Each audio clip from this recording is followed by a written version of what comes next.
This is exercise 6M in your textbook. This is exercise 6M, and we will move forward and see how it goes. So here the first question, we want to solve the equation, and we have X letters in the left side and the right side both.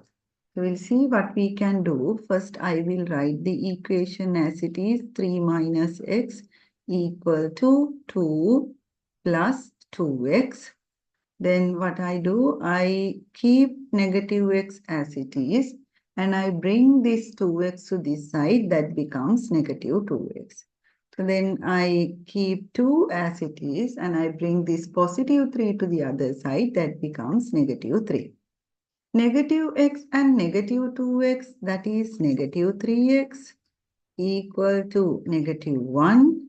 Negative 3X means negative 3 times X equal to negative 1, and X is equal to negative 1 divided by negative 3. So the negative value you divide by another negative value, it gives you a positive answer. Therefore, X is equal to 1 over 3. Before moving to the second question, we'll double check whether we did it correctly. Negative X, and you bring the positive 2X, that becomes negative 2X, then negative 3X, then 2 minus 3, it is negative 1. Negative 3 times X equal to negative 1. X is equal to negative 1 over negative 3, and X is equal to 1 over 3. So then that is done. We will move to the second question. There we have an equation. We want to solve the equation. But before that, we have the bracket, right? We have the bracket. So we will solve the bracket first. 3, 2x plus 2 equal to 10. This is the question. You know, when you have a bracket, 3 bracket 2x plus 2, what does this mean? In between the bracket and the number, we know there is a hidden multiplication. So if I expand it, this is how it works. So then what should I do? I want to multiply each bracket component by the outside number. For an example, 3 times 2x and 3 times 2. But in the exam or when you are doing the exercises, you don't want to expand and show the arrows like this. I just did it to show you how this works. But when we are doing the sums, we do it in mind. For an example, 3 times 2x, it is 6x, and 3 times 2, it is 6, equal to 10. So then 6x is equal to 10, then 10 minus 6. So then the 6x is equal to 4. 6x means 6 times x equal to 4. X is equal to 4 over 6. So then if you keep this as the final answer, your answer is not complete. Why? Because that you can simplify this further. So then how can I simplify? 2 times 2, 2 times 3. So then I write x is equal to 2 over 3. So this should be the final answer. But before moving to the question number 3, I'll double check whether I have done it correctly or not. 3 times 2x, 6x. 3 times 2, 6. Then I send the 6 to the other side. That becomes negative 6. 6x is equal to 4. 6x means 6 times x. And x is equal to 4 divided by 6.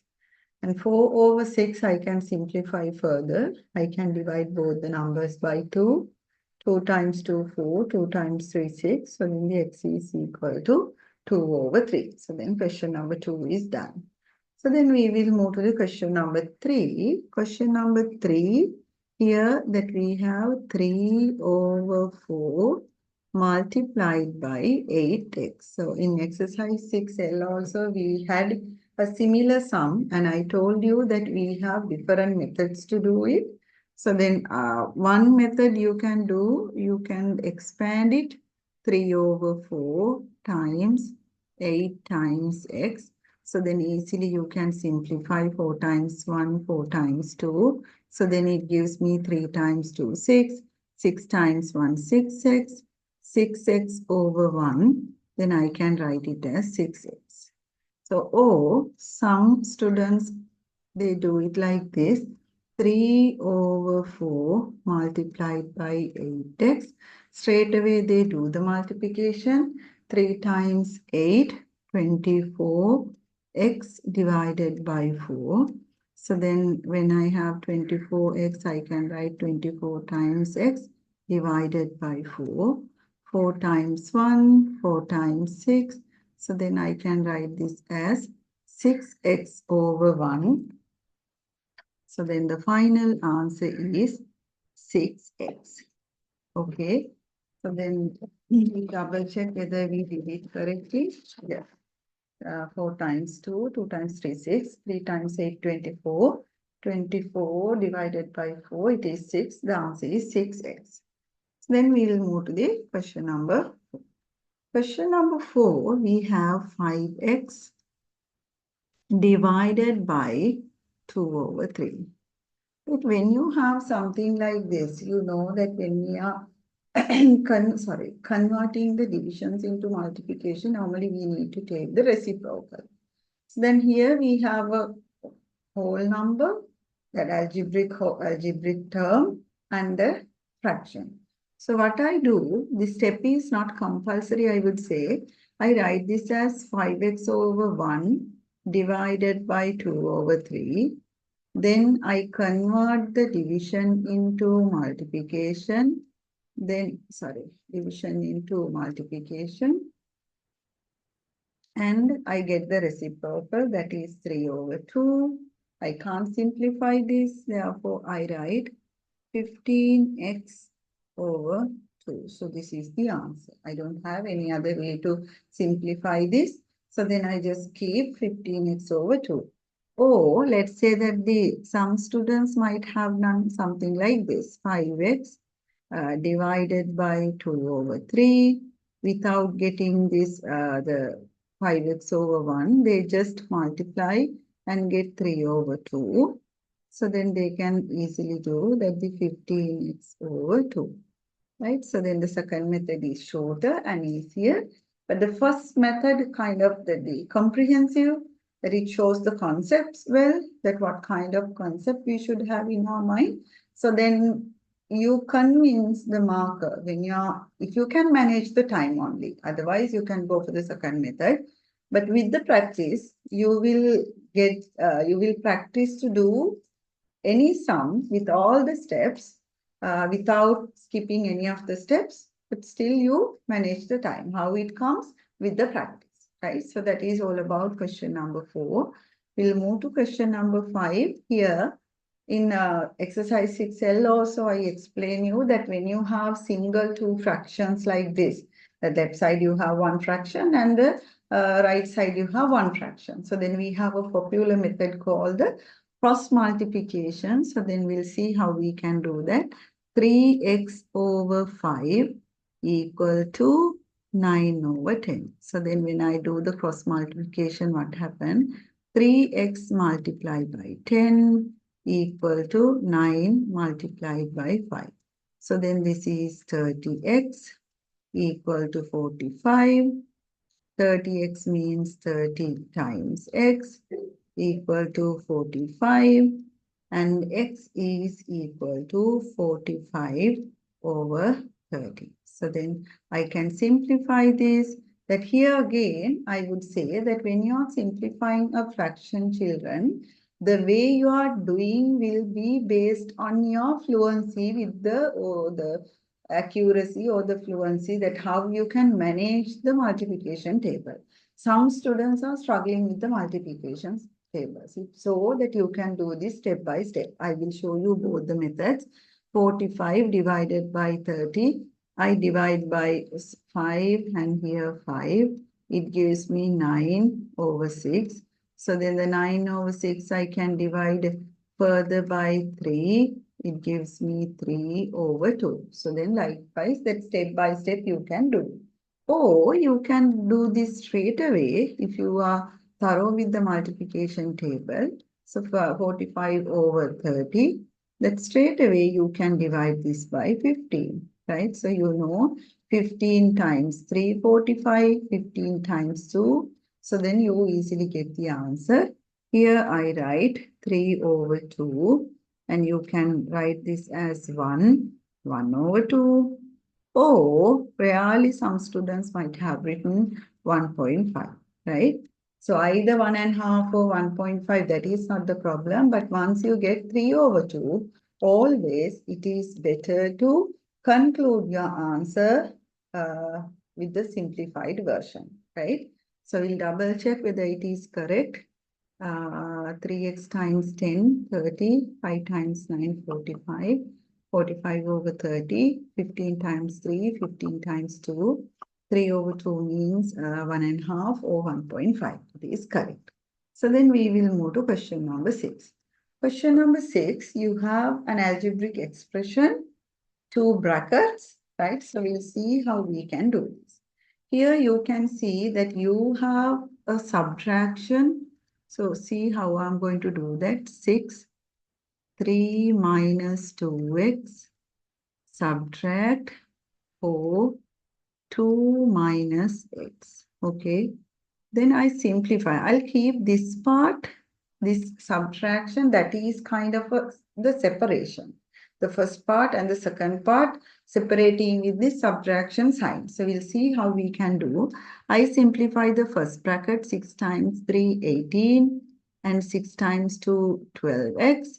Subtraction, minus sign, and I open a bracket. Why I open a bracket? To write the answer which I get after simplifying the second bracket.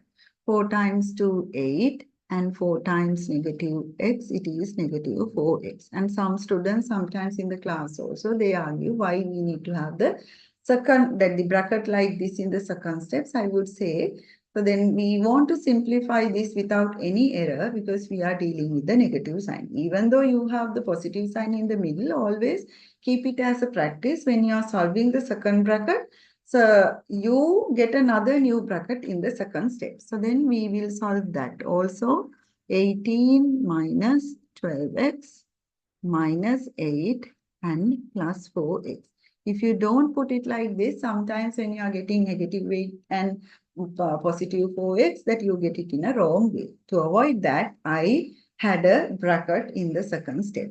Then what I do, children, I get 18 and 8 closer because they are like terms, right? From the same family, numbers. Negative 12x and 4x I write closer because they are like terms. 18 minus 8, it is 10. And negative 12x and positive 4x, it is negative 8x. I want to double check whether I have done this correctly. 18, 12, 8 and 4. Negative times 8, negative 8, negative times negative 4x, positive 4x.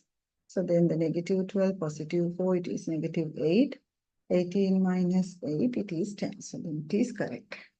Then we will move to question number 7. So you know when you have something like this, x over 4 minus 3 over 5 equal to 7 over 8. What I do, I get the numerator, so denominators 4, 5 and 8. What is the LCM of these denominators? So then it is 40. It is not 20 because 20 is not divisible by 8. So then after finding the LCM, I multiply all the fractions like this, x over 4. So then the 40 multiplied by 3 over 5. So equal to 40 multiplied by 7 over 8. 4 times 1, 4 times 10. 5 times 1, 5 times 8. 8 times 1, 8 times 5. So 10 times x, 10x. And here 24. Then we have 35, right? So then the 10x is equal to 35 plus 24. So then when you add them together, 35 and 24, it gives me 59. So then the 10 times x equal to 59. Then x is equal to 59 divided by 10. Then you can write this as 5, 9 over 10. Or really that one, students might have written that this as 5.9. That is also correct. I want to double check if it is 40, 4 times 10, 10x, 5 times 8, 40, 8 times 3, 24. So then 3 over 5, yeah, 8 times 5, 5 times 7, 35. So then 35 plus 24, it is 59. 59 divided by 10, it is 5, 9 over 10. Now you can see always as a practice what I did that before moving to the next question, I double check my answer because there can be a calculation error. Sometimes it can be a careless mistake or then when we are doing, especially when we are doing it in the exam, that we are under the exam stress. So then there can be errors. Therefore, please double check whether you have done it correctly or not before moving to the next one. And also when you are double checking, you double check it like you are checking someone else's answer. If you are checking it as it is your answer, that you see, okay, I did it, but why should I check it? But if you are checking someone else's answer, that naturally we try to see that whether he has done it correctly, whether it is correct, that we have that mindset. So then we will double check it correctly. So then we will move to the question number 8. This is the substitution. Z is equal to x minus 2y. So then we want to find z. So then the x is here 3. Subtract 2y means 2 multiplied by negative 6. So then the z is equal to 3 minus negative 12. So then the c is equal to 3 plus 12. Z is equal to 15. Right? We double check 2 times negative 6, it is negative 12 and negative sign, so then it gives you positive. Positive 12 you add with 3, it gives you 15. So then we will move to question number 9 and 10. I think, okay, 9, only 9 we have. But here in a class, the first year we have 3 classes. Class A, B, and C. So then the total number of students in the first year, it is N. How do you get that? You add the number of students in class A and the number of students in class B and C. With the A number of students in one class, B number of students in another class, and C number of students in the third class.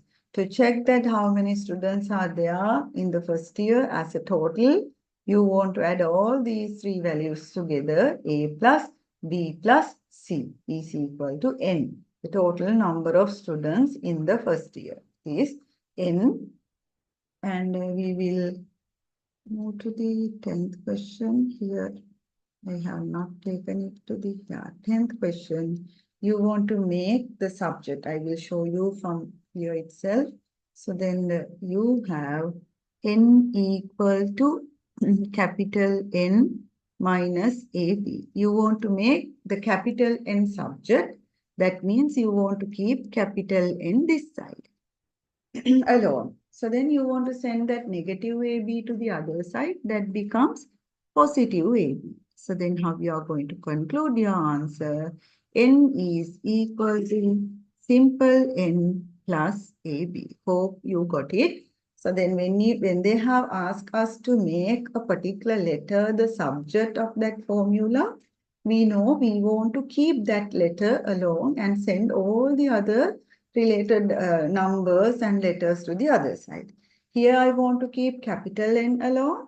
So then I send negative AB to the other side. That becomes positive AB.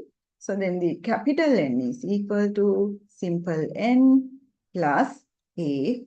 So that is the end of the 11th question. I am not going to discuss because it is kind of a complex one where we want to deal with the quadratic equations and all. So then I discuss only up to question number 10. So then the next video we will discuss discuss the questions in exercise 6N. Again, that the first 10 questions will be discussed for the third video.